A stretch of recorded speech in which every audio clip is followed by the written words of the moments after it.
7,500 रुपये हा तुरीचा हमी भाव होता, पण 7,000च्या आतच सगळ्या तुरी खरेदी झाल्या।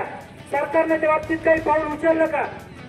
कर्नाटक मध्ये 7,000ने तुरी खरेदी झाल्या, तर दिल्ली सरकारनं शेतकऱ्याला वरनं 1400 रुपये अनुदान देण्याचा निर्णय घेतला आणि ते अनुदान आज शेतकऱ्याच्या खात्यावर वितरित होत आहे। मग हे सरकार आपलं महाराष्ट्राचं नेमकं करतंय काय? याला फक्त खुर्च्या उभारण्याचं काम चालू आहे। आणि या महाराष्ट्रामध्ये अलिबाबा 40 चोरांची एक टोळी सक्रिय झालेली, ही त्यांची पिलावळ चोरा करते आणि जे मंत्री संत्री होऊन बसलेले ते त्यांना वाचवण्याचं काम करतात। मग अशा लोकांना आपण का विचारणार आहे की नाही? आज तुरीची वाट लागली, कापसाची वाट लागली, सोयाबीनची वाट लागली, हे सरकार नेमकं करताय काय? कुठेतरी कांद्याच्या शेतकऱ्याला कांद्याचे 2 पैसे जर मिळायला लागले तर निर्यात बंदी करता, कांद्यावर मोठ्या प्रमाणात निर्यात शुल्क लावता। अशा चुकीच्या धोरणामुळे, या सरकारच्या धोरणामुळे इथला शेतकरी जय जवान जय जवान जय किसान। माझ्या घरी जोर लावा, भाकरी खाल्ल्या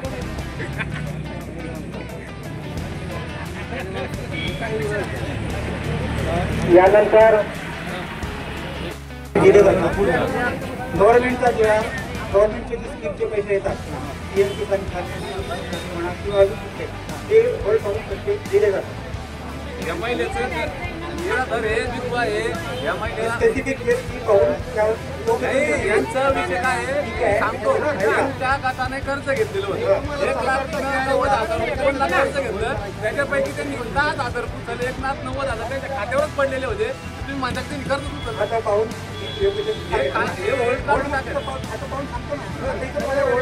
एकच नका काढायला प्रश्न असा आहे, एक मिनिट आहे का? बचत गटाचा विषय असा आहे की हा बचत गट होता, त्यांनी त्यांना सबसिडी 3 लाख रुपये कर्ज मंजूर झालं।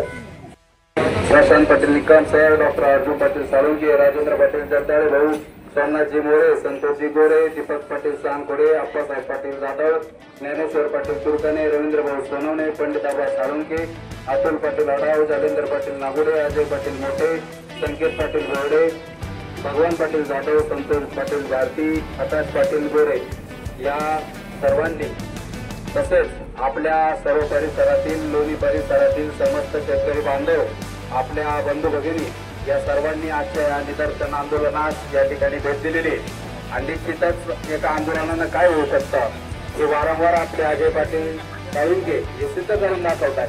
आपल्याला सर्वांना फक्त त्यांच्या ताकदीनं, आपल्या सर्वांच्या ताकदीनं त्यांच्या पाठीमागे उभं राहणं। एक तर आपण विचार केला पाहिजे की आपल्याला बँकेचं कर्ज किती मिळतं, 4-4, 5-5 एकर पर्यंत आपल्याला 50-7-7 हजार, 1-1 लाखापर्यंत कर्ज मिळतं। म्हणजे आपण त्या कर्जात विचार करा, त्या कर्जात आपलं 50,000नं काय होणार आहे, 1 लाखानं काय होणार आहे।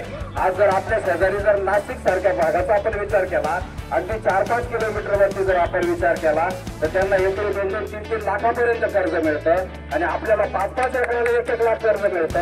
याचा कुठेतरी विचार केला पाहिजे। आपल्याला लढता येत नसेल तर कमीत कमी आज आमच्या अजय पाटील असतील किंवा बाकीचे जे काही मावळे जे लढत आहेत त्यांना खूप ताकदीनं त्या ठिकाणी साथ द्या। आणि आम्हाला सर्वांना विश्वास आहे की अजय पाटील साळुंके ज्यावेळेला लढतात, आपण जर ताकदीनं त्या ठिकाणी जर आपण त्यांच्या पाठीमागे राहिलो तर मला वाटेल की आपल्या डोंगरखोरी भागातील जो काही पाण्याचा प्रश्न आहे तो लवकरात लवकर सुटल्याशिवाय राहणार नाही, याची आम्हाला सर्वांना खात्री आहे। म्हणून आम्ही सुद्धा त्यांच्या मागे ताकदीनं काय पुढे असतो यापुढे असू। आणि जे आज आमच्या अजय पाटलांनी सांगितलं यानंतर आम्ही त्या ठिकाणी बँकेच्या समोर आंदोलन करणार आहे आणि जर कोणी त्याच्यामध्ये आला तर ठोकल्याशिवाय राहणार नाही। मी या ठिकाणी सांगतो की आमच्यावरती केसेस झालेले आहे। आज पोलीस बांधव असतील, जर कोणाला वाटत असेल तर आज आम्ही लगेच डेमो देतो, काय केसेस टाकायचं त्या टाका। कारण म्हटलं जातं जय जवान आणि जय किसान।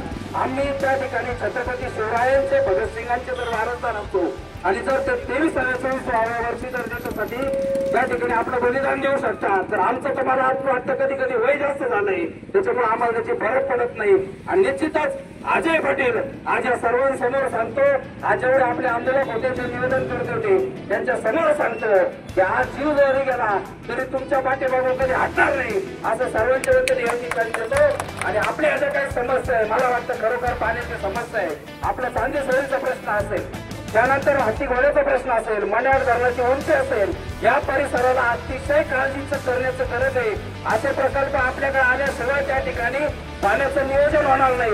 आज जर आपण बघितलं तर जवळपास डिसेंबर महिन्यातच त्या ठिकाणी विहीर आटलेलं आहे आणि असं जर आपलं पुढे भविष्यात चालू असलं तर आपली शेती पण गेलेली आहे. सगळंच काही त्या ठिकाणी जात आहे. भरपूर कचरा जे काही कर्जाचा थोडेफार देतात त्याचाही सगळं चालू आहे आणि लाज याची वाटली पाहिजे. जवळपास अजय पाटील तुम्ही याचा अभ्यास करतोय बाळा पाटील जर आपण विचार केला चंद्रशेखर पाटील तर जवळपास आपल्याला 50-60 गावांना एकच बँक आहे.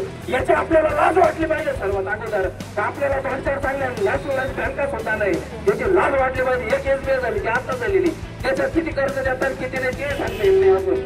त्याच्यानंतर या प्रश्नांसाठी आपल्याला सर्वांना ताकदीनं साथ द्यायचं आहे. तसेच आमचे जारंगे पाटील आज मला वाटतं 5वा दिवस आहे त्यांचा आणि त्यांच्या जर त्या ठिकाणी केसाला धक्का लागला तर या ठिकाणी अजय पाटील सांगतील त्या पद्धतीनं आमच्या सर्व सांगतील त्या पद्धतीनं त्या ठिकाणी आम्ही रस्त्यावरती आल्याशिवाय राहणार नाही.